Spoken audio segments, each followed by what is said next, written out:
Hello everyone, welcome to Edu World. आज हम electric charge and field का lecture number 5 complete करेंगे। ठीक है। और कुछ आपको इन्फॉर्मेशन देनी थी। जैसे आप लोग जब भी स्टडी कर रहे हो, ऑनलाइन स्टडी कर रहे हो, तो आपको क्या करना चाहिए? आपको जो लाइट आपके कमरे की जो लाइट्स है वो क्या होनी चाहिए? ऑन होनी चाहिए, ताकि आप पर आपकी आंखों पर क्या है, ज्यादा इफेक्ट ना पड़े। ठीक है। और दूसरा काम, आप जब भी ऑनलाइन स्टडी करो तो उसको दिमाग में ये रखो, वी आर इन ऑफलाइन, है ना, ऑफलाइन सेंटर में। ठीक है। मतलब क्या है, आपको कॉपी और अपना नोट्स लेकर के बैठना है और साथ में नोट्स बनाते हुए चलना है। ठीक है। जो भी मैं यहाँ करवा रहा हूँ वो अपने नोट्स में आप जरूर करो और साथ में नोट्स बनाते चलो, ताकि जब रिवीजन करना हो आपको फिर से वीडियो नहीं देखनी पड़े। आप जस्ट क्या करो, आप जस्ट अपने नोट्स को देखो और जो है आप अपने एग्जाम, आपको जो है आप रिवीजन करके अपने एग्जाम को दे सकते हो। ठीक है। अदरवाइज क्या होता है कि आप वीडियो तो बार बार देख सकते हो, आपको दिमाग में यही रहता है यार चलो यूट्यूब पर है देख लेंगे फिर, लेकिन पता है क्या, उससे डिस्ट्रैक्शन बढ़ जाता है। आपको बार बार रिकॉर्डिंग या बार बार वीडियो पर ना आना पड़े, इसलिए आप नोट्स जरूर बनाओ। ठीक है। अदरवाइज क्या होता है, वीडियो कहाँ आपने कहाँ पढ़ा था उसको सर्च करने में टाइम वेस्ट करते हो, पर टाइम वेस्ट नहीं होगा, है ना। तो कहने का मतलब यही है कि आप लोगों को इन सारी चीजों का आपको ध्यान में रखना चाहिए। ठीक है। समझ में आया? तो अभी जो है आज आपके लिए एक प्यारा सा मोटिवेशन कोट्स लेके आया हूं। जैसे arise awake and do not stop until the goal is achieved, है ना। मतलब जब तक कि आप अपने गोल को, गोल पर आपका गोल क्या होता है, टारगेट होता है। टारगेट अगर जब तक अचीव नहीं होगा, जब तक आप टारगेट आपका आपको आपको अपना टारगेट नहीं मिल जाता, तब तक आप क्या है, क्या अराइज जाग जाओ, है ना, उठो और तब तक ये काम करते रहो, तब जब तक कि आपका आपकी लाइफ में जो गोल है आपका अचीव नहीं हो जाता है। ठीक है। तो ये छोटा सा मोटिवेशनल कोर्स था आपके लिए। ठीक है। ओके। आगे मूव करते हैं। हम आपके लिए कुछ एक क्वेश्चन लेके आए हैं। वैसे आपको पिछली क्लास में पता होना चाहिए, हमने vector form of Coulomb's law किया था और उसी पर बेस्ड एक छोटा सा क्वेश्चन है। अच्छा, एक चीज और, हमने कूलम्स लॉ में कुछ चीजें थोड़ी सी छूटी हुई थी, है ना। जो है हमने आपको ये बता दिया था कि जो F12 वेक्टर कैसे लिखे हम, F12 वेक्टर कितना होता है और F21 वेक्टर कितना होता है, हमने आपको बता दिया था। ठीक है। ठीक है। ठीक है। ये कैसे हम रिप्रेजेंट, वैसे आप लिखना चाहते हो तो लिख लो। ये हो जाता है कि ये क्या होता है, 1/4 पाई एप्सिलॉन नॉट, है ना, वैक्यूम या एयर के लिए, है ना, या फ्री स्पेस के लिए ये आ जाता है। और यहाँ पर R12 वेक्टर आपको बताया था। अच्छा, यहाँ वेक्टर ना लिख के आप क्या लगाओगे, कैप लगाओगे, यहाँ यूनिट वेक्टर लिखोगे। आपको बताया था जब यहाँ आर स्क्वायर होगा तो यहाँ कैप लगाओगे। ठीक है। और ये आपके पास के Q1 Q2 upon R square. अच्छा, ये आर क्यूब कब हो जाएगा, आर क्यूब कब हो जाएगा, देखो जरा, आर क्यूब कब हो जाएगा, जब यहाँ पर R12 वेक्टर। ठीक है। यहाँ पर क्या है, जब वेक्टर है। ठीक है। और यहाँ F21 के लिए क्या करोगे, के Q1 Q2 on are square, यहाँ पर लिख दोगे आप R21 वेक्टर। R21 क्या था, position of two as seen from one, है ना। R21 का मतलब position vector of two with respect to one. R21 का मतलब क्या, position of vector, position of point two with respect to point one, ऐसा कुछ है। अच्छा, यहाँ देखो फिर से वही सेम मिस्टेक, तो आप लोग भी मिस्टेक मत करना। यहाँ पर क्या लगाना है, कैप। ठीक है। क्या रहेगा यहाँ पर, कैप। और यहाँ से इसको आप, अगर जो आपने यहाँ पर क्यूब लगाया है, आर क्यूब, तो यहाँ पर क्या आ जाएगा, R21 वेक्टर। ठीक है। समझ में आ गया? ये भी साथ में बताया था कि अगर जी इसको आप R21 वेक्टर लिखते हो तो ये क्या हो जाएगा, माइनस R21 वेक्टर। इसको R12 लिखना तो ये क्या हो जाएगा, माइनस R12 वेक्टर। ठीक है। तो आप इनसे आपको पता है यहाँ पर since R12 vector is equal to minus R21 vector. आपको बताया था ना भाई R21 R12 वेक्टर क्या होता है। अब देखो यहाँ पर सिंस R12 वेक्टर आपको बताया था हमने R1 vector minus R2 vector है ना, और R21 वेक्टर क्या बताया था R2 vector minus R1 vector है ना। ठीक है, तो अभी इनका अगर जो इस पे आप माइनस करो तो क्या हो जाएगा, R1 माइनस R2 हो जाएगा ना। तो आप यहां से कह सकते हो कि ये दोनों भी क्या होते हैं, आपस में इक्वल होते हैं। ठीक है, ये आपका आपको हमेशा याद रखना है।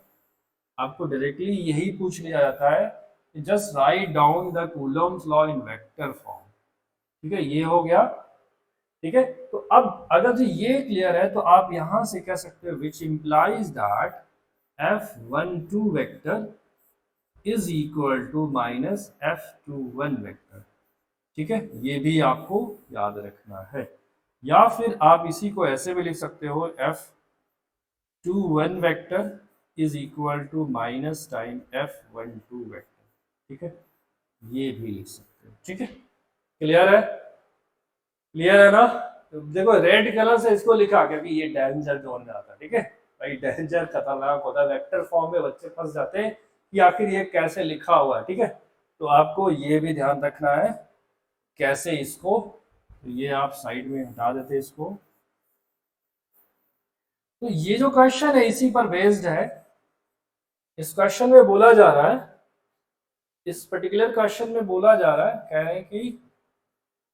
रहे हैं कि if the force experienced by charge Q1, force experienced by charge Q1, charge Q1 मतलब force exerted by charge 2 on 1। ये इसका मतलब यही हुआ, फोर्स एक्सपीरियंस बाय 2 का मतलब क्या हुआ, force exerted by charge Q2 on charge Q1।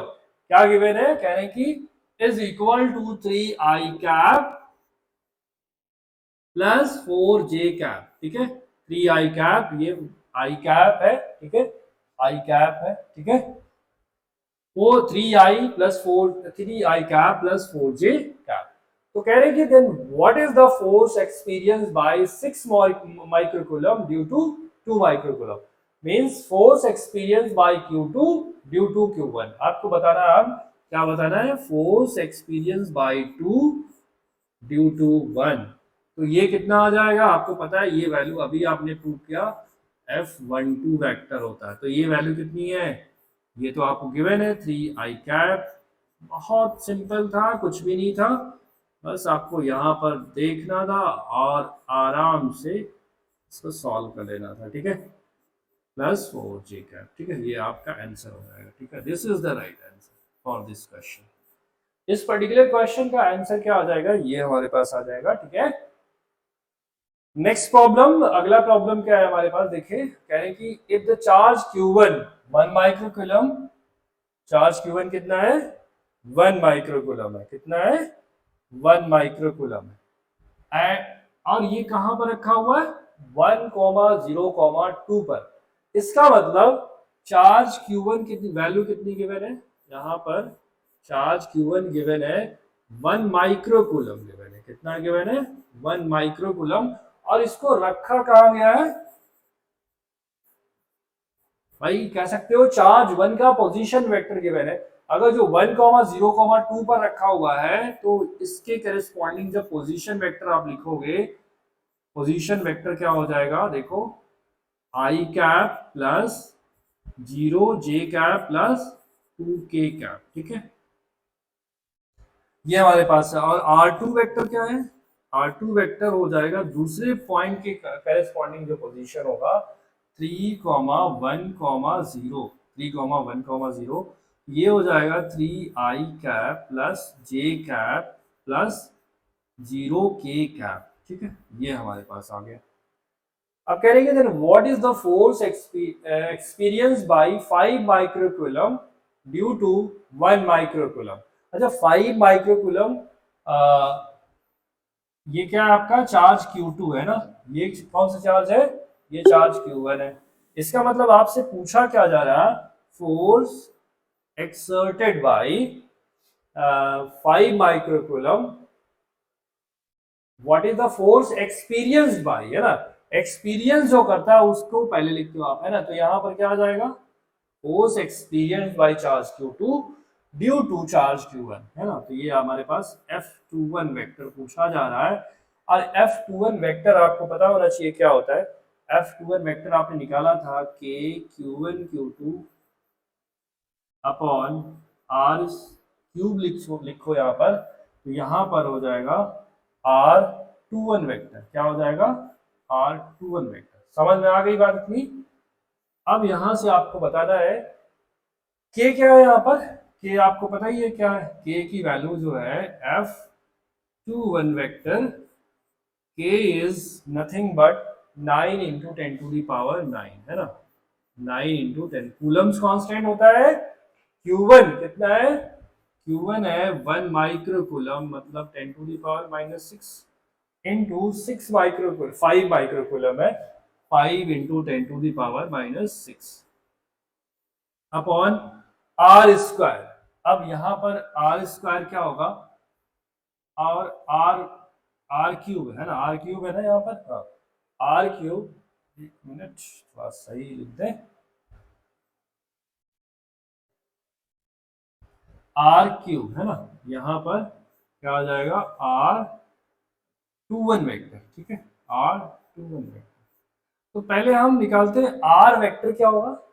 Are vector basically क्या होता है, R21 वेक्टर या R1 वेक्टर, R12 वेक्टर का मैग्नीट्यूड होता है, ठीक है। तो पहले हम R21 वेक्टर निकालते हैं, कितना हो जाएगा, R21 वेक्टर होगा R2 vector minus R1 vector, यही तो आएगा। अब R2 वेक्टर कितना है, देखो यहाँ पर 3i cap plus j cap plus 0 k cap minus, यही तो है, अब minus R1 i cap plus 0 j cap plus 2k cap plus 2k cap, ठीक है, ये हमारे पास आ गया। जब इसको सॉल्व करोगे तो ये आ जाएगा 2i कैप और यहाँ प्लस j कैप और यहाँ पर -2k कैप, ये आ गया। तो अभी आपको चाहिए क्या, आर वेक्टर चाहिए। आर वेक्टर क्या होगा, आर वेक्टर की वैल्यू क्या हो जाएगी, R21 वेक्टर का मैग्नीट्यूड, है ना, और मैग्नीट्यूड कितना है, 2 square plus 1 square plus -2 square, ये आ जाएगा हमारे पास। सॉल्व कर लिया तो ये आ जाएगा 5, है ना, क्या आ जाएगा, 5 आ जाएगा, 5 आ गया, ठीक है। एक मिनट, आर वेक्टर नहीं बल्कि आपके पास क्या है, ये हमारे पास आएगा आर, है ना, आर आ जाएगा, ठीक है। तो आप इसमें पुट कर दो वैल्यू, है ना। देखो यहाँ पर क्या हो जाएगा, देयरफॉर F21 वेक्टर कितना हो जाएगा, अब देखो 9 5 जा 45, 45 लिख लिया इनटू 6 6 12, 12 इन -9 कितना हो जाएगा, -3 आ जाएगा, -12 प्लस 9 -3 आएगा upon R cube. R cube क्या होगा, इसका क्यूब आप जब निकालोगे तो 5√5 आ जाएगा, क्या आ जाएगा, 5√5 आ जाएगा। और R21 वेक्टर क्या है, 2i cap plus j cap minus 2k cap, और यहाँ 5 9 जा 45, तो 9 इंटू 10 टू दी पावर -3, ये आपके पास आंसर आ जाएगा, ठीक है। 1 अपॉन √5, 9 2 जा 18 i cap plus 9 j cap minus 18 k cap, ये आपका क्या हो जाएगा, फोर्स की value.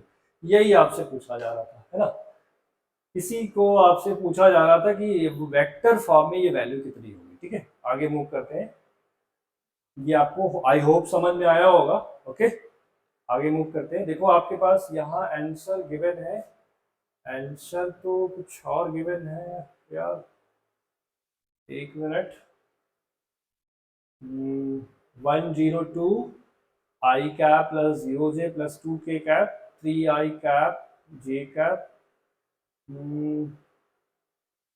2i j minus 2k 4 एक मिनट दिस इज 9, ये आ जाएगा 9, अरे यार ये आ जाएगा 9, ये क्या आ गया 9, और 9 अंडर रूट क्या होता है 3 होता है, ठीक है। और जब 3 आ जाएगा तो आप यहाँ पर बोल सकते ये हमारे पास पूरा टर्म खत्म है, ठीक है। यहाँ जो वैल्यू आ रही है देखो, ये आ जाएगा हमारे पास 9 5 जा 45, 45 इंटू 10⁻³ अपॉन आर क्यूब क्या हो जाएगा 27, है ना, क्या हो जाएगा 27, और ये हो जाएगा 2i कैप 2i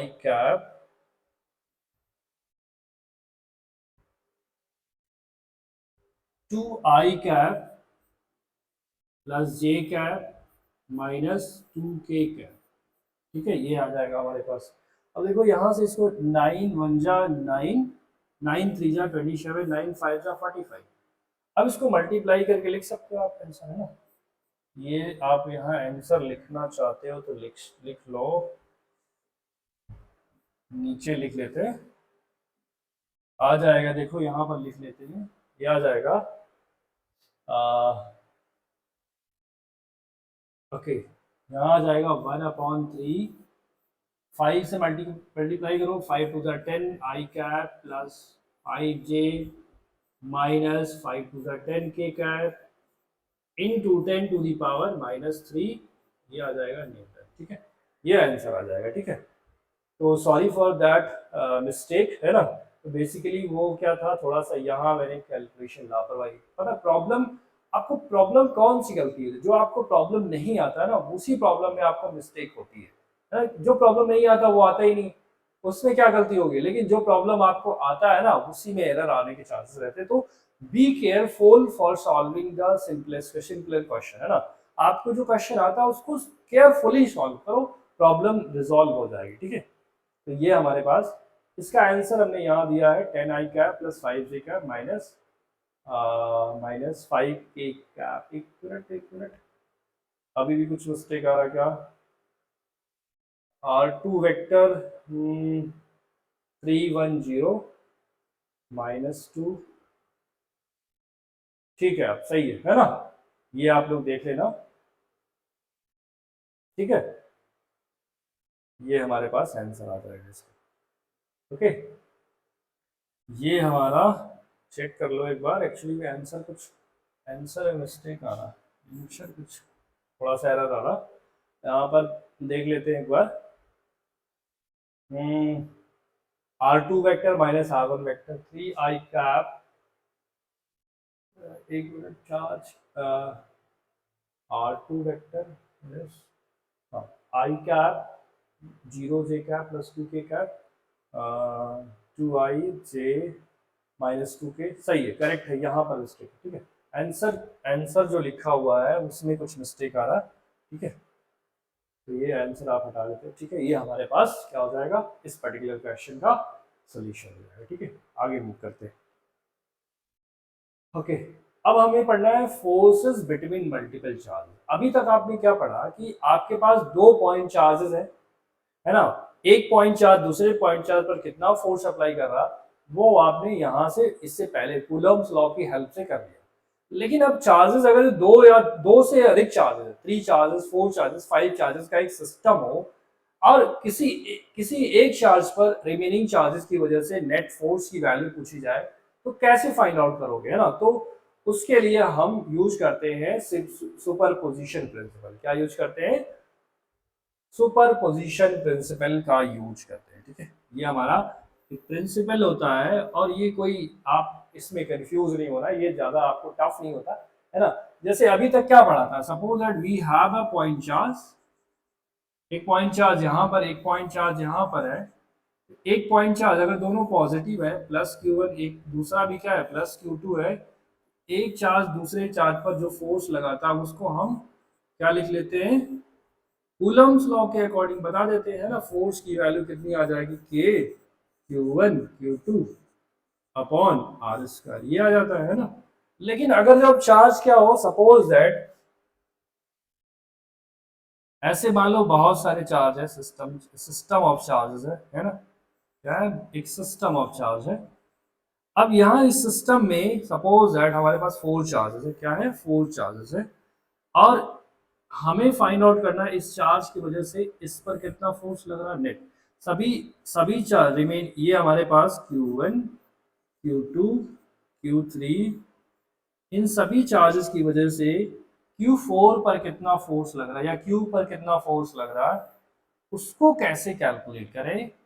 अब उसको कैलकुलेट करने का जो टेक्निक है वो कहाँ पर है, सुपरपोजिशन प्रिंसिपल में। ठीक है, सुपरपोजिशन प्रिंसिपल ये बताता है अगर जो किसी सिस्टम में बहुत सारे मल्टीपल चार्जेस है और आपको क्या जो है मान लो किसी एक चार्ज पर रिमेनिंग चार्जेस की वजह से लगने वाले नेट फोर्स को कैलकुलेट करना है, तो कैसे कैलकुलेट करेंगे, है ना। तो ये अब मान लो ये फोर्स इसकी वजह से जो आ रहा है वो F1 आ रहा, इसकी वजह से जो फोर्स आ रहा वो क्या आ रहा है, F2 आ रहा, और इसकी वजह से जो फोर्स ये लेट्स से F3 है ना, ये क्या आ रहा है, F2 आ रहा है। ठीक है, तो ये जो फोर्स होगा यहाँ इस Q net force, net force net force on charge Q क्या हो जाएगा, इन सभी फोर्सेस के वेक्टर सम के इक्वल हो जाता है। क्या हो जाता है, इन सभी फोर्सेस के वेक्टर सम के इक्वल हो जाता है। ध्यान रखना है इस बात को, वेक्टर सम के इक्वल हो जाता है। तो आपके पास देखो सुपरपोजिशन प्रिंसिपल का ये हमारे पास स्टेटमेंट है। स्टेटमेंट क्या बोला जाए, experimentally it is verified that force on any charge due to a number of other charges, है ना। आपके पास बहुत सारे चार्जेस है, उन सभी चार्जेस की वजह से एक पर्टिकुलर चार्ज पर आपको क्या करना है, फोर्स की वैल्यू फाइंड आउट करनी है। तो वो क्या होता है, is the vector sum of all the forces on that charge due to the other charges, है ना। अदर चार्जेस की वजह से जो फोर्सेस लग रहे हैं उन सभी फोर्सेस का वेक्टर सम ले लो, तो क्या हो जाएगा, taken one at a time. ठीक है, the force between two charges is not affected by the presence of the other charges। मान लो दो फोर्स, दो चार्ज रखे हुए हैं, एक चार्ज जो भी दूसरे चार्ज पर फोर्स लगा रहा है वो क्या होगा, दूसरे चार्ज की वजह से अफेक्ट नहीं करेगा, ये जितना अप्लाई कर रहा था उतना ही अप्लाई करेगा। ठीक है, वही कहना चाह रहे हैं। This principle is known as principle of superposition of electrostatic force, है ना, या इलेक्ट्रिक फोर्स। ठीक है, अब इसमें समझ लीजिए जरा, जैसे सपोज दैट हमारे पास क्या है, बहुत सारे चार्ज, एक सिस्टम है। Let us assume that we have a system of charges, है ना। हमारे पास एक चार्ज यहाँ पर है और दूसरा चार्ज यहाँ पर है, दूसरा चार्ज यहाँ पर है और तीसरा चार्ज यहाँ पर है। ठीक है, और एक फिफ्थ चार्ज यहाँ, फोर्थ चार्ज यहाँ पर, और ये एक चार्ज हमारे पास यहाँ पर है। इसकी वैल्यू लेट से क्या है, +Q है, और इसकी जो वैल्यू है वो क्या है, +Q1 है, और ये क्या है, माइनस, लेट से -Q4 है। ठीक है, और ये क्या है, लेट से Q2 है, और ये क्या है, Q3 है। ठीक है, Q3 प्लस है और ये माइनस। अभी क्या करना है, जैसे एक मिनट जरा, इनके जरा हम पोजीशन वेक्टर को लिखते हैं। ठीक है, पहले जरा इनके पोजीशन वेक्टर को लिखते हैं। तो इस पर्टिकुलर चार्ज का पोजीशन वेक्टर हम कुछ लिख लेते हैं, बना लेते हैं। ये हमारे पास क्या है, R1 वेक्टर, और इस वेक्टर का पोजीशन वेक्टर क्या है, R2 वेक्टर, क्या है, R2 वेक्टर। और इस वेक्टर का अपना, इस चार्ज का जो पोजीशन वेक्टर है that is let's say R3 vector, क्या है, R3 वेक्टर। और जो Q4 है हमारे पास, Q4 के लिए हम पोजीशन वेक्टर ले लेते हैं R4। ठीक है, तो ये हमारे पास क्या है, चार्ज। ओके, ये हमारे पास चार्ज। अब इन सभी चार्जेस की वजह से हमें फाइंड आउट करना है कि इस पर्टिकुलर चार्ज पर इस चार्ज की वजह से फोर्स का डायरेक्शन क्या होगा, कुछ ऐसा है। लेट्स से दिस इज F1, क्या है F1 वेक्टर। भाई पॉजिटिव चार्ज है, पॉजिटिव चार्ज को क्या करेगा, रिपेल करेगा। अब यहां पर देखते हैं जो ये हमारे पास चार्ज है, लेट्स से -Q2 है। एक मिनट,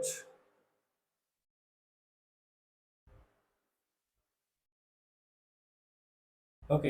ये हमारे पास क्या है, मान लो ये हमारा यहाँ पर जो चार्ज रखा हुआ दैट इज -Q2, तो ये क्या होगा, अट्रैक्टिव फोर्स होगा, मान लो दैट इज F2, ठीक है, क्या है F2 है। समझ में आई बात। अब जैसे let's say we have this force, this charge, ये वाला चार्ज हमारे पास है ना, ये चार्ज है। इस पर्टिकुलर चार्ज को हमने नाम दे दिया लेट्स से Q3, क्या दे दिया, Q3 प्लस Q3। अब इसकी वजह से जो इस पर फोर्स लगेगा वो कहाँ लगेगा, भाई लाइक चार्ज है तो रिपेल करेगा, है ना। ये मान लो क्या है F3, क्या है F3 है, क्लियर है, F3 है। अब एक आपके पास जो लास्ट वाला चार्ज है, इस चार्ज की वजह से फोर्स कहाँ आएगा, इसी की तरफ, है ना, ठीक है।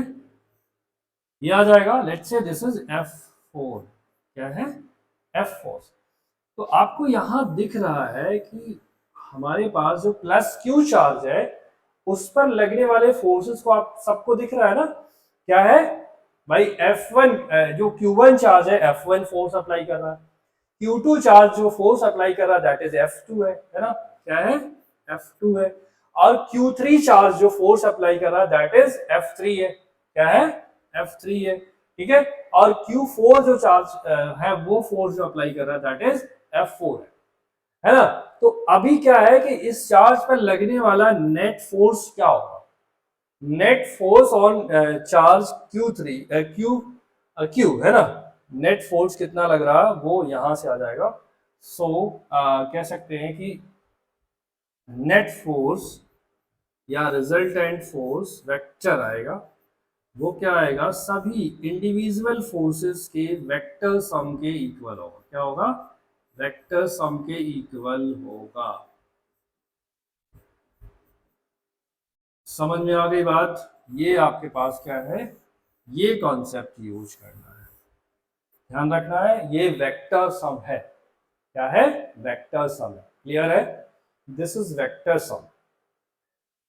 अब आपको पता है F1 वेक्टर अगर जो आपको निकालना हो तो आप निकाल सकते हो।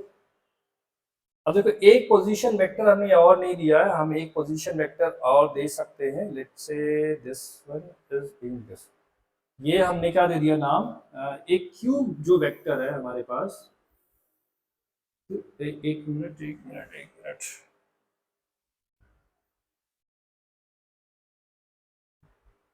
क्यू वेक्टर जो हमारे पास है उसको हमने पोजीशन दे दिया आर, क्या दे दिया, आर वेक्टर। तो अब आपको अगर जो F1 वेक्टर लिखना है तो नहीं लिख सकते हो, F1 वेक्टर क्या हो जाएगा, F1 वेक्टर लिखना है तो आप लिख सकते हो यहां से, वही है ना, देखो F1 वेक्टर को क्या लिख सकते हो, F1 वेक्टर को क्या लिख सकते हो, वैसे आपको इसकी जरूरत नहीं है लेकिन हाँ बोर्ड आपके एग्जाम में पूछा जा सकता है। तो F1 वेक्टर को लिखना है तो क्या लिखोगे, देखिए आपको पोजीशन F1 वेक्टर की डायरेक्शन में यूनिट वेक्टर चाहिए आपको, है ना। तो ये आपके पास K Q1 Q upon R cube into, अब यहाँ पर position of one as seen from one, ठीक है। तो यहां पर आ जाएगा, देखो ये लिख सकते हो आप are vector minus R1 vector, ठीक है, ठीक है, are vector minus R1 vector, ठीक है, ऐसे ऐसे कर सकते हो आप, सॉल्व कर सकते हो, ठीक है। आपको क्या बताया था, जैसे मान लो आपको लिखना है, ये जो मान लो Q2 चार्ज है तो F21 आएगा ना, F21 के क्या लिखोगे, F21 का R21 वेक्टर की डायरेक्शन इधर ही आएगा ना, तो R2 minus R2 vector minus R1 vector होता था ना, तो R2 वेक्टर यहाँ पर क्या है, R वेक्टर, Q वेक्टर का position vector minus R1 vector. ऐसे ही आप F2 वेक्टर भी लिख सकते हो। F2 वेक्टर क्या हो जाएगा, K Q2 Q upon upon upon R cube क्या आ जाएगा यहाँ पर, देखो यहाँ पर F2 vector, basically F2 vector is acting towards this direction, है इस डायरेक्शन में लग रहा है ना, R वेक्टर, और बेसिकली ये क्या है R2 वेक्टर। तो हमें चाहिए ये डायरेक्शन में यूनिट वेक्टर, तो क्या हो जाएगा R vector plus this vector, R vector plus this vector equal to this vector. तो R vector minus R2 vector यहाँ पर हो जाएगा, क्या हो जाएगा R vector minus R2 vector. तो कहने का मतलब है ऐसे ही आप सभी वेक्टर के वेक्टर को लिख सकते हो। ये वेक्टर रिप्रेजेंटेशन है, आपसे कभी कभी बोर्ड एग्जाम में पूछा जाता है और कहीं कभी नहीं पूछा जाएगा, ठीक है। तो बेसिक क्या मतलब क्या है कि इनका हमें वेक्टर सम लिखना है ना, बहुत सारे चार्जेस की वजह से किसी एक चार्ज पे लगने वाले फोर्स को फाइंड आउट करना है, तो क्या करना आपको वेक्टर सम फाइंड आउट करना, ठीक है। तो उसके लिए क्या करना होगा आपको, देखो हम आपको इसके लिए वेक्टर सम फाइंड आउट करने के लिए आपको दो मेथड बताते हैं, है ना। वैसे आपने दोनों मेथड क्लास 11th में पढ़ा होगा, लेकिन फिर भी आपको मैं इसलिए बता देता हूं ताकि आपका जो है कॉन्सेप्ट क्लियर हो जाए, ठीक है। तो पहला मेथड होगा पैरेललोग्राम लॉ या वेक्टर ट्रायंगल लॉ, है ना। इसको जल्दी से हम थोड़ा सा कवर कर लेते हैं, ठीक है। ये आप लोगों ने क्लास 11th में किया है। Suppose that we have two vector, we एक वेक्टर हमारा क्या है P वेक्टर, और दूसरा वेक्टर क्या है हमारे पास Q वेक्टर, और इनके बीच का एंगल क्या है थीटा, है ना। अब इसके करस्पॉन्डिंग हम एक पैरेललोग्राम बना लें, अगर जो पैरेललोग्राम बना लिया, ये तो ये क्या रिप्रेजेंट करता है, ये रिजल्टेंट को रिप्रेजेंट करता है। क्या रिप्रेजेंट करता है, जो डायगोनल होता है वो क्या रिप्रेजेंट करता है, ये आपके पास फुल जो एंगल है, this angle is theta, angle between P vector and Q vector भी। अब देखो ये जो हम बता रहे हैं आपको कॉन्सेप्ट, ये फोर्स जहां जहां वेक्टर क्वांटिटी है वहां पर आप रिजल्टेंट फाइंड आउट करने के लिए इसका यूज कर सकते हो, ठीक है। ये हमने बता दिया। तो diagonal of parallelogram represent the resultant of these two vector P vector and Q vector, class 11। तो इसको थोड़ा हम फास्ट कर रहे हैं ना। तो अभी जो रिजल्टेंट की जो वैल्यू आती है हम डायरेक्टली लिख रहे हैं, क्योंकि हम यहाँ डिराइव नहीं कर पाएंगे, है ना। क्यों, क्योंकि ये 11th का पोर्शन है, टाइम बहुत लग जाएगा, ठीक है। 2PQ cos थीटा, है ना। तो रिजल्टेंट की जो वैल्यू होती है, अच्छा इस मेथड की हेल्प से हम क्या कर सकते हैं कि दो वेक्टर का ही रिजल्टेंट निकाल सकते हैं, ठीक है। कोई दो वेक्टर अगर जो है उसी का हम रिजल्टेंट निकाल सकते हैं, ठीक है। अब मान लो इसका डायरेक्शन, इस रिजल्टेंट का डायरेक्शन फाइंड आउट करना है, डायरेक्शन ऑफ रिजल्टेंट, इसका इसके रिजल्टेंट का डायरेक्शन क्या आएगा, डायरेक्शन ऑफ रिजल्टेंट क्या आएगा, तो उसको आप लिख सकते हो tan अल्फा। tan अल्फा ये आ जाता है बेसिकली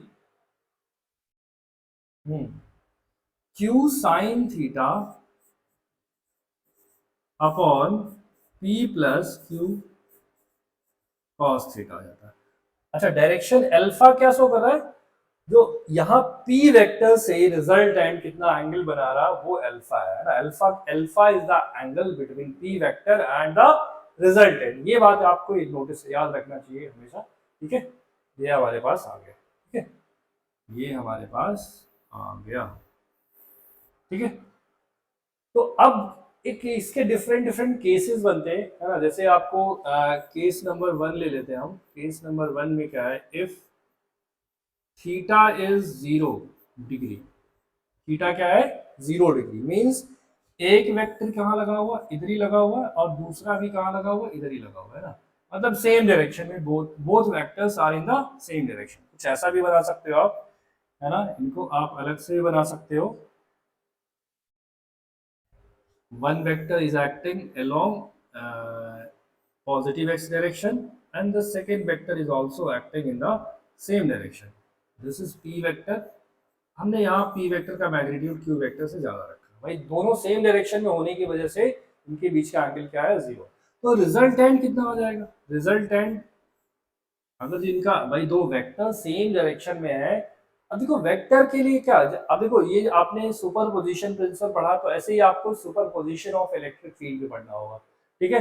तो आप यही यही चीज़ों को थोड़ा सा अच्छे से क्लियर कर लो, ठीक है, ये आपको पता होना चाहिए, ठीक है। ये केस नंबर 1 है, ठीक है। तो यहां से आ जाएगा P square plus Q square plus 2pq cos 0 degree, ठीक है। क्या आ जाएगा, under root P square plus Q square plus 2pq, ये हमारे पास क्या आ गया, रिजल्टेंट वैल्यू क्या आ गया, रिजल्टेंट इतना आ जाएगा।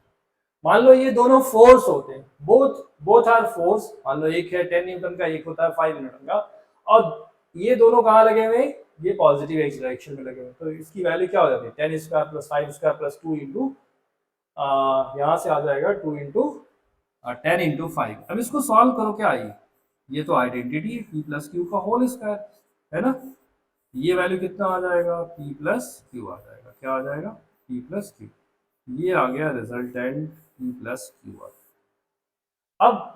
अब रिजल्टेंट अगर देखो both vectors are in the same direction, तो रिजल्टेंट भी कहाँ आएगा, इसी डायरेक्शन में, सेम डायरेक्शन में आप निकाल सकते हो उसको। डायरेक्शन निकालना है तो आप डायरेक्शन निकालना है तो आप क्या कर सकते हो, tan अल्फा, अभी देखो अल्फा की वैल्यू 0 आ जाएगी, Q sine theta, sine theta कितना है, 0 degree upon P plus Q cos 0 degree, ये वैल्यू तो आ गया 0, which implies that alpha is also 0, मतलब रिजल्टेंट जो है वो क्या है, रिजल्टेंट जो है क्यू वेक्टर के साथ 0 डिग्री का एंगल बना रहा है, समझ में आ गई बात, resultant is making 0 degree angle with the Q vector, ठीक है।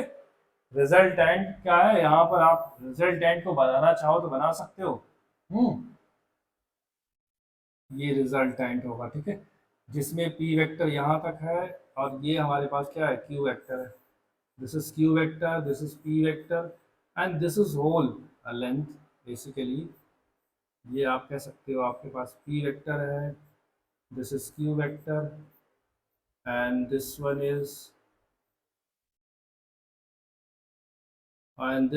is being r vector। अच्छा ये मैग्नीट्यूड को रिप्रेजेंट कर रहे हैं ना, ठीक है, ऐसा मत समझना ये सब p वेक्टर को लेंथ बना रहे हैं, ऐसा कुछ नहीं है ना, समझ में आ गई बात, यहाँ पर आपके पास ये मिल गया, ठीक है। अब हम दूसरा केस इसका लेते हैं, जैसे हमारे पास एक मिनट, तो व्हाट इज दिस, हाँ ये हमारे पास था, ये एक हेडिंग था, है ना, पैरेललोग्राम लॉ। अब देखो इसी में क्या दूसरा केस क्या है, केस नंबर 2, केस नंबर 2 क्या है, केस नंबर 2 में आप थीटा की वैल्यू कुछ और ले लो, है ना, if theta is equal to 90 degree, theta क्या है, 90 डिग्री, मतलब एक वेक्टर मान लो हमारे पास this is Q vector and एक मिनट,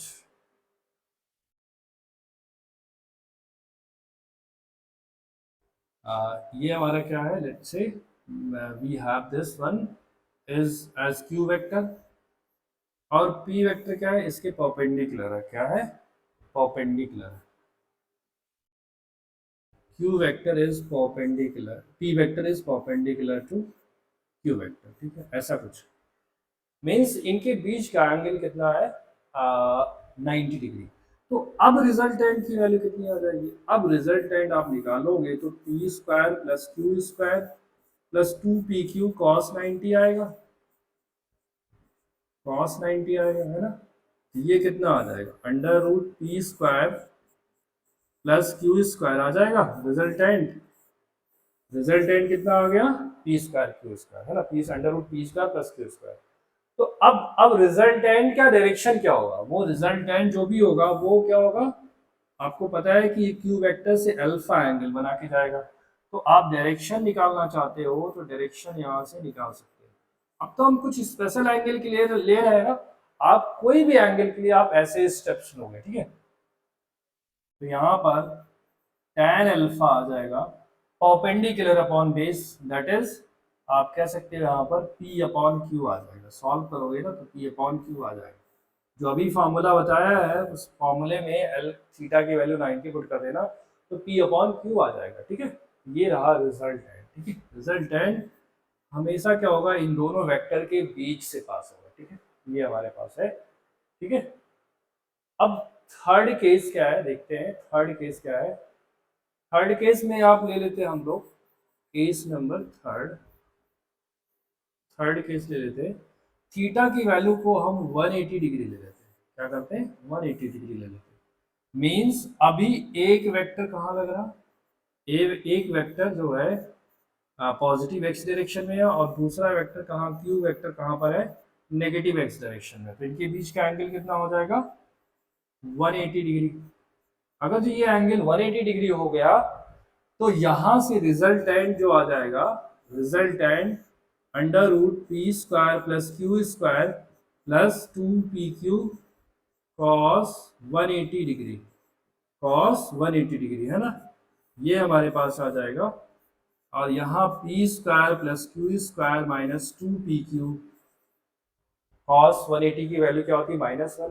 तो अब देखो ये जो आपके पास अंडर रूट में है, अगर जो पी क्यू से ज्यादा है तो पी माइनस क्यू का होल स्क्वायर होगा, या फिर ये हो सकता है क्यू माइनस पी का होल स्क्वायर, है ना। तो आप ये कह सकते हो रिजल्टेंट पी माइनस क्यू तब होगा when P is greater than Q, है ना। और रिजल्टेंट क्यू माइनस यहाँ पर ये आ जाएगा P माइनस क्यू कब होगा, जब P is greater than Q, है ना। और Q माइनस क्यू तब P तब होगा जब Q की वैल्यू P से ज़्यादा है, ठीक है। ये हमारे पास रिजल्टेंट आ जाएगा, ठीक। समझ में आ गई बात। अब इसका डायरेक्शन, जो भी वेक्टर ज़्यादा होगा, ज़्यादा मैग्नीट्यूड का होगा, उसी वेक्टर के डायरेक्शन में रिजल्टेंट वेक्टर का डायरेक्शन आ जाएगा, ठीक है। डायरेक्शन रिजल्टेंट का कहाँ आएगा, उस पर्टिकुलर डायरेक्शन में आएगा। Suppose that these are two force, मान लो एक 10 न्यूटन का फोर्स है, एक 5 न्यूटन का फोर्स है, तो रिजल्टेंट फोर्स का डायरेक्शन कहाँ आएगा, 10 न्यूटन के डायरेक्शन में आएगा, ठीक है। समझ में आ गई बात भाई। पहला वाला केस क्या था, जब 0 डिग्री एंगल था, दोनों दोनों वेक्टर एक ही डायरेक्शन में था, है ना। यानी दोनों फोर्स या दोनों इलेक्ट्रिक फील्ड एक ही डायरेक्शन में है। इलेक्ट्रिक फील्ड सॉरी कहने का मतलब एक डायरेक्शन में है तो रिजल्टेंट भी उसी डायरेक्शन में आएगा। लेकिन अगर जो दोनों ऑपोजिट डायरेक्शन में तो रिजल्टेंट किसी एक डायरेक्शन में आएगा। किस डायरेक्शन में आएगा, जिस डायरेक्शन में मैग्नीट्यूड ज्यादा है वेक्टर का, ठीक है। क्लियर है। अब एक केस, और वैसे तो बहुत सारे केसेस यहाँ बनते हैं, लेकिन अब आपको एक केस और मैं बता देता हूँ, बस उसके बाद आप लोग करिएगा। केस नंबर 2, केस नंबर 4, ठीक है। इफ थीटा इज 45 डिग्री, क्या है, theta angle between P vector and Q vector be theta degree. अगर जो ये हमारे पास कुछ वेक्टर ऐसा है, एक वेक्टर पी वेक्टर ऐसा है, ये क्यू वेक्टर हम बना देते हैं। हम लोग क्या लेके चल रहे थे, इसको क्यू वेक्टर लेके चल रहे थे। This is Q vector and ये हमारा क्या है, पी वेक्टर। इनके बीच का एंगल कितना अभी 45 डिग्री, ठीक है। तो अब रिजल्टेंट कितना आ जाएगा, resultant of these two vectors. अगर जो फोर्स है तो resultant of force, electric field है रिजल्टेंट ऑफ इलेक्ट्रिक फील्ड। अगर जो ये कोई और क्वांटिटी है, कोई और वेक्टर क्वांटिटी है, तो आप कह सकते हो resultant of that vector quantity. कितना आ जाएगा, ये हमारे पास आ जाएगा P square plus Q square plus 2pq cos 45 degree, cos 45 degree. ये हमारे पास कितना आ गया, P square plus Q square plus 2pq upon under root 2। इसको और सिंप्लीफाई कर सकते हो, P square plus Q square plus under root 2pq, ठीक है। ये रिजल्टेंट आ जाएगा। और डायरेक्शन आपसे पूछा जाता तो रिजल्टेंट कितने डायरेक्शन पे इंक्लाइंड है इसके साथ, तो मान लो अल्फा एंगल पर इंक्लाइन है, तो tan अल्फा आ जाएगा आपके पास q साइन थीटा था ना, q sine 45 upon p plus q cos 45 है ना। इसको सॉल्व करोगे तो q अपॉन अपॉन आ जाएगा p under root 2 plus Q आ जाएगा, ठीक है। ये हमारे पास आ जाएगा। तो यहाँ से जो है अल्फा की जो वैल्यू आएगी that will give you the direction of resultant vector, ठीक है। रिजल्टेंट वेक्टर का डायरेक्शन यहाँ से मिल जाएगा, ठीक है। क्लियर है ना बात। तो ये रहा कि अगर जो आपके पास सपोज अभी जो हम पढ़ रहे हैं चैप्टर, वो क्या पढ़ रहे हैं, सुपरपोजिशन ऑफ इलेक्ट्रिक फोर्स है ना, इलेक्ट्रिक फोर्स का सुपरपोजिशन पढ़ रहे हैं। मान लो किसी पॉइंट पर एक चार्ज की वजह से फोर्स इस पर्टिकुलर डायरेक्शन में लग रहा है ना, मान लो F1 लग रहा, और इसकी वजह से यहाँ पर F2 लग रहा, मतलब इनके बीच का एंगल क्या है 90 डिग्री। तो इनका रिजल्टेंट बताना हो तो आप अभी आपको जो बताया मैंने केस नंबर, इससे पहले वाला केस मैंने आपको बताया ना, उस केस का यूज करके ये रिजल्टेंट नहीं निकाल सकते हो, under root F1 square plus F2 square, है ना। समझ में आया, समझ में आ गई बात, समझ में आ गई बात, तो आगे बढ़े ठीक है। आगे बढ़ते, जैसे अब एक एग्जांपल और ले लेते हैं आपके लिए, है ना, आप और अच्छी तरीके से समझ जाओ।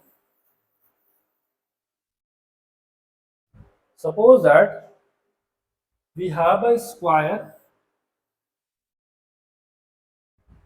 हमारे पास क्या है,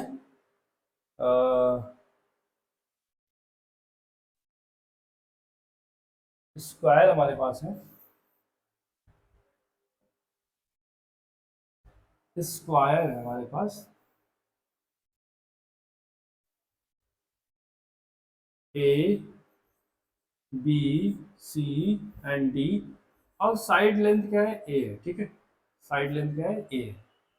अभी क्या रखा हुआ है देखो इस कॉर्नर पर एक चार्ज रखा हुआ Q के इक्वल, और इस कॉर्नर पर एक चार्ज रखा हुआ Q, और इस कॉर्नर पर भी एक चार्ज रखा हुआ Q, है ना। और इस कॉर्नर पर कोई चार्ज नहीं रखा, थर्ड कॉर्नर पर यानी बी वाले वर्टेक्स पर कोई चार्ज नहीं है ना। अब क्या करना है कि सी चार्ज की वजह से डी चार्ज, जो डी वर्टेक्स पर जो चार्ज रखा हुआ है, डी वर्टेक्स पर जो चार्ज रखा हुआ है दैट इज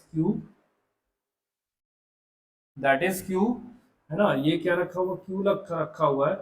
इसकी वजह से इस पर फोर्स कहाँ लगेगा, इस डायरेक्शन में, कहाँ लगेगा, इस पर्टिकुलर डायरेक्शन में लगेगा, है ना। एक मिनट, ओके। इस क्यू चार्ज ने डी वर्टेक्स पर रखे हुए चार्ज पर कितना फोर्स लगाया, मान लो दोनों पॉजिटिव है ना, मान लो F1 फोर्स अप्लाई किया, क्या फोर्स अप्लाई किया, F1 फोर्स अप्लाई किया, F1 फोर्स अप्लाई किया। और ए वर्टेक्स पर जो रखा हुआ चार्ज है वो डी वर्टेक्स पर रखे हुए चार्ज पर अगेन मान लो F2 फोर्स अप्लाई कर रहा है। तो आपसे पूछा जाए कि डी वर्टेक्स पर रखे हुए चार्ज पर नेट फोर्स कितना लग रहा है, उसको फाइंड आउट करना है। तो आपको पता है ये एंगल तो पता हो गया है ना, और आपको पता है जब दो वेक्टर्स के बीच का एंगल 90 डिग्री हो तो रिजल्टेंट कितना आ जाता है, रिजल्टेंट आ जाता है under root F1 P square plus Q square, है ना। F1 square plus F2 square, यहाँ पर F1 और F2 दोनों सेम होगा, सॉल्व कर सकते हो, आंसर आ जाएगा, है ना। तो ऐसे ही प्रॉब्लम आपसे पूछे जाते हैं। अभी आपको मैं प्रॉब्लम भी करवाऊंगा, फिलहाल अभी कॉन्सेप्ट हम अभी थोड़ा सा और रह गया। अब क्या है कि अगर जो एक मिनट जरा आगे मूव करते हैं हम। अब अगर जो हमारे पास अभी तक तो ये था कि हमारे पास कोई दो वेक्टर्स हो, उनका रिजल्टेंट निकालना हो तो पैरेललोग्राम लॉ या ट्रायंगल लॉ का यूज कर सकते हैं। लेकिन अगर जो हमारे पास वेक्टर का नंबर दो से अधिक है, मान लो दो फोर्सेस, थ्री फोर्सेस, किसी पॉइंट पर दो से अधिक फोर्सेस लग रहे हैं, या किसी पॉइंट पर दो से ज्यादा इलेक्ट्रिक फील्ड है, या किसी पॉइंट पर दो से अधिक मोमेंटम लग रहा है, मतलब समझ रहे ना, एक पॉइंट पर क्या लग रहा है, दो से ज्यादा फोर्स है, मतलब दो से ज्यादा वेक्टर एक्ट हो रहे हैं। तब वहां पर हम क्या यूज करते हैं, रिजल्टेंट फाइंड आउट करने के लिए हम रेजोल्यूशन मेथड का यूज करते हैं, resolution of vector method use करते हैं। ये मेथड नंबर 2 हो जाएगा। ठीक है, अभी आपने अभी बेसिक आप रेजोल्यूशन आपने पढ़ा होगा क्लास 11th में। तो अभी जैसे क्या पढ़ा होगा कि एक वेक्टर है, let's say we have a vector R vector जो हॉरिजॉन्टल से थीटा एंगल पर इंक्लाइन है। तो इसका जो एक्स कंपोनेंट हो जाता है, उसको क्या बोलते हैं, आर कॉस थीटा। और वाई कंपोनेंट जो होता है वो क्या होता है, आर साइन थीटा। यही तो पढ़ते हैं, R cos theta, R sine sine theta, है ना। अब इसी कॉन्सेप्ट का यूज करके हम जो है दो से अधिक वेक्टर का रिजल्टेंट हम फाइंड आउट करने की कोशिश करेंगे। जैसे देखिए यहाँ पर यहीं पर हम देख लेते हैं, एक मिनट। ये हमारे पास एक्चुअल में यही हमें करना, चलो कोई बात नहीं, है ना, आगे मूव कर देते हैं। ठीक है, यहाँ पर हमारे पास ओके, तो ये समझ में आ गया होगा मोटा मोटा। अब हम आपको एक सिस्टम लेते हैं। मान लो सपोज दैट हमारे पास एक पॉइंट है, इस पॉइंट पर इस पॉइंट का हम एक्सेस बना देते हैं, पॉइंट पर एक्सेस बना देते हैं, एक्सेस बना लिया हमने।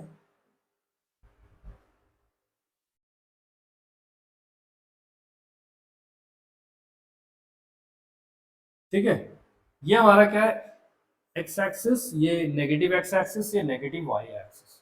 ठीक है, ओके, तो ये हमारे पास पॉजिटिव एक्स एक्सिस, ये पॉजिटिव वाई एक्सिस है।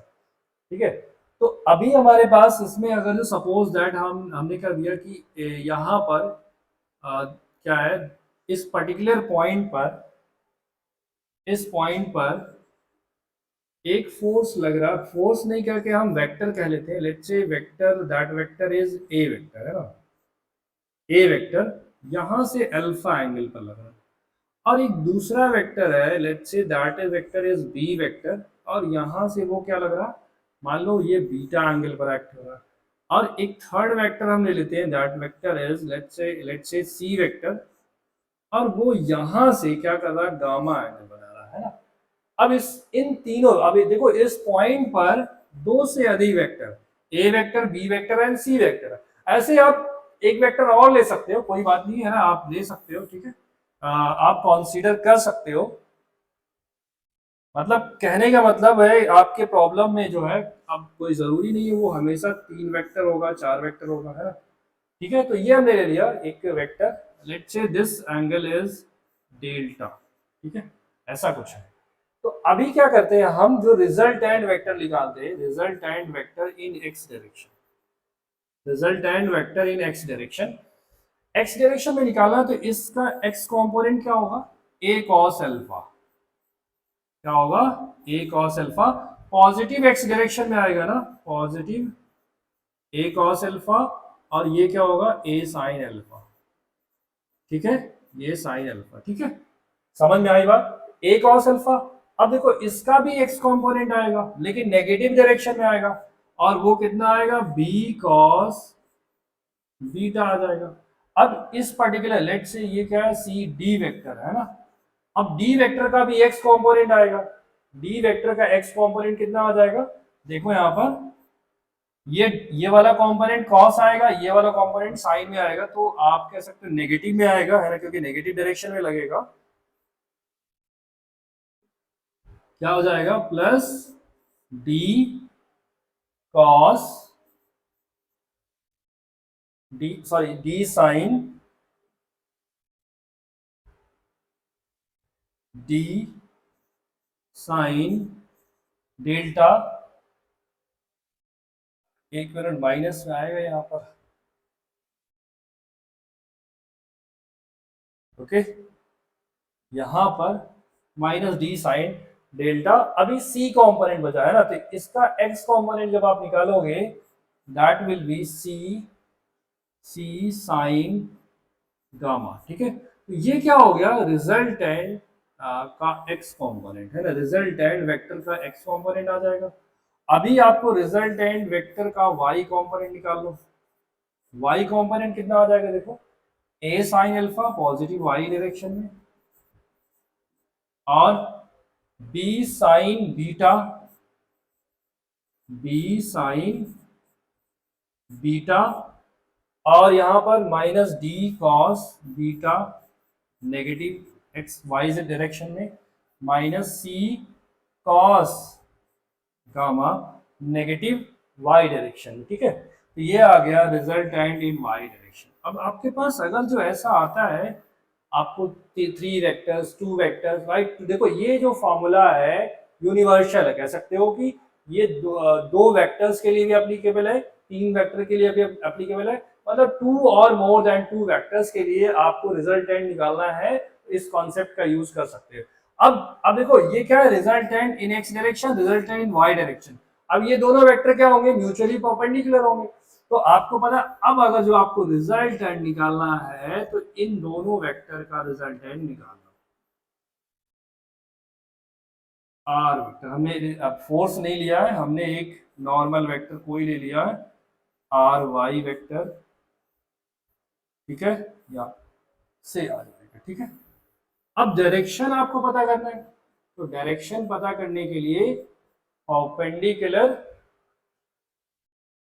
अपॉन बेस, या आप कर सकते हो sigma R Y upon sigma R X. समझ में आ गया? तो यहां से आप कह सकते हो रिजल्टेंट आपको मिल जाएगा। तो मोटी मोटी बात आपको समझ में आ गई होगी कि अगर जो आपके पास दो वेक्टर है ना, उनका रिजल्टेंट निकालना तो पैरेललोग्राम या ट्रायंगल लॉ यूज कर सकते हो।